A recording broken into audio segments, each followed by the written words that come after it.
death of a 3-year-old little boy by the name of Ramon, also known as Red Carter. There were 2 perpetrators of this horrific crime. They were both convicted by a jury, and that verdict was returned this morning before Erie County Court Judge Sue Egan.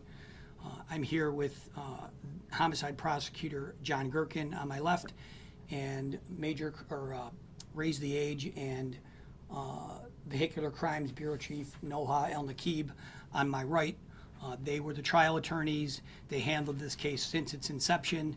They did an exceptional job, and we are happy today that we are able to provide some justice for the family of Ramon Carter, as well as his 7-year-old sister, who's now 9.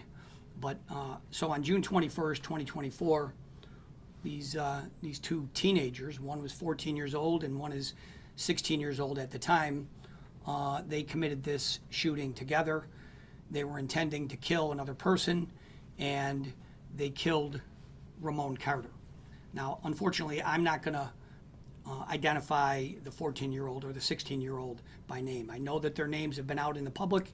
I know that they've been reported in some media, but until this case is completed, and by that I mean until sentencing is completed, we are not going to announce their names.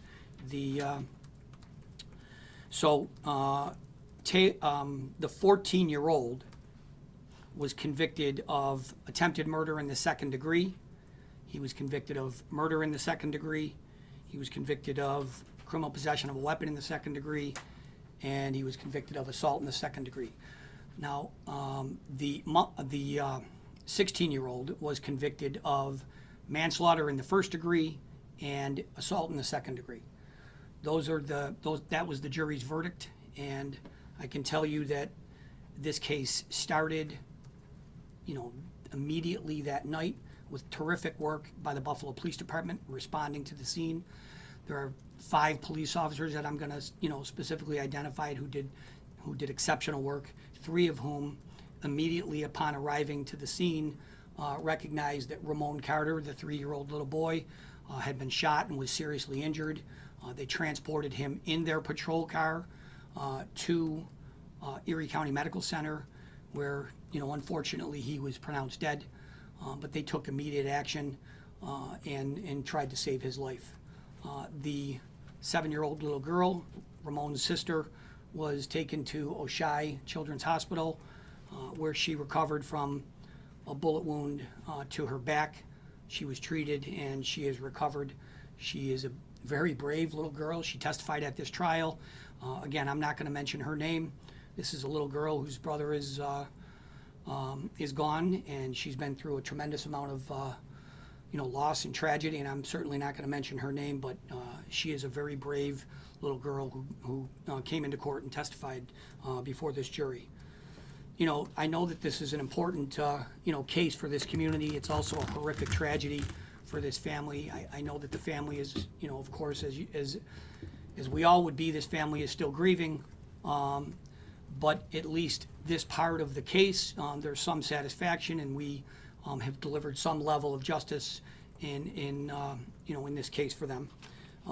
The sentencing is date, John, what's the sentencing date? January 20th. So the sentencing date before Judge Egan will be January 20th. I can tell you that with respect to the 14-year-old, who we refer to as a juvenile offender because of his age, he is subject to a maximum sentence on that murder in the 2nd degree conviction of 15 years to life. That's the maximum sentence. The minimum sentence would be 7.5 to life. We are going to be asking for the max. He is, at this moment, he is a juvenile offender. We will be identifying him after sentencing. The adolescent offender is the 16-year-old. He is been convicted of manslaughter in the 1st degree and the assault 2nd, but the manslaughter in the 1st degree, of course, is the most serious charge. He is going to be facing a potential sentence of 5 to 15 years. That's a maximum sentence.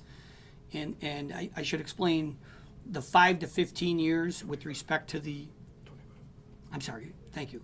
The 5 to 25 years with respect to the 16-year-old is a determinate sentence, meaning the judge will pick a number. Okay, so the judge can sentence him to 5 years, determinate, or all the way up into 25 years. So he's exposed to, a significant amount of time. The jury did a, very thoughtful and what we believe to be very careful work in their deliberations, and we thank the jury for their service.